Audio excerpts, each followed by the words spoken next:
Assalamualaikum warahmatullahi wabarakatuh. Perkenalkan, nama saya Ismail Gujuan. Saya dari Fakultas Hukum Universitas Surya Kencana, semester 3 dari kelas A. Di sini saya mendapat tugas dari mata kuliah hukum pidana, yaitu membuat review perkuliahan yang dibimbing oleh Profesor Dr. Heni Nuraini SHMH, juga asisten dosennya yaitu Dr. Emredi Arianda di SHMH.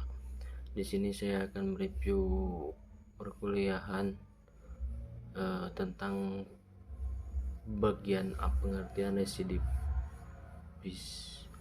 Residip seseorang yang melakukan tindak pidana dan telah dijatuhi hukuman pidana dengan suatu putusan atau vonis dari hakim yang telah mempunyai kekuatan hukum tetapi kemudian melakukan lagi suatu tindak pidana.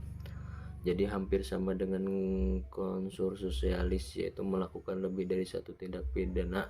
Perbedaannya adalah residivis adalah putusan atau vonis hakim yang mempunyai kekuatan hukum yang tetap yang berupa pemindahan terhadap tindak pidana sebelum, sedangkan dalam khusus belum ada putusan atau vonis dari hakim.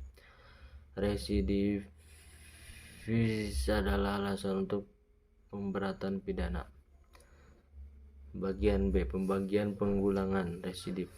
Residip umum dan semua pengulangan terhadap jenis tindak pidana ada dan dilakukan dalam waktu kapan saja. Pengulangan merupakan alasan pemberatan, jadi tidak disyaratkan jenis tindak pidana yang dilakukan maupun tenggang waktu pengulangan. Dengan demikian tidak dikenal daluarsa. Residip pengulangan jenis umum ini tidak dikenal dalam KUHP. Poin kedua yaitu residip khusus. Tidak semua jenis pengulangan merupakan alasan pemberatan. Pemberatan pidana hanya dikenakan terhadap pengulangan yang dilakukan terhadap jenis tindak pidana tertentu yang dilakukan dalam tenggang waktu tertentu. Jenis residip inilah yang dikenakan KUHP.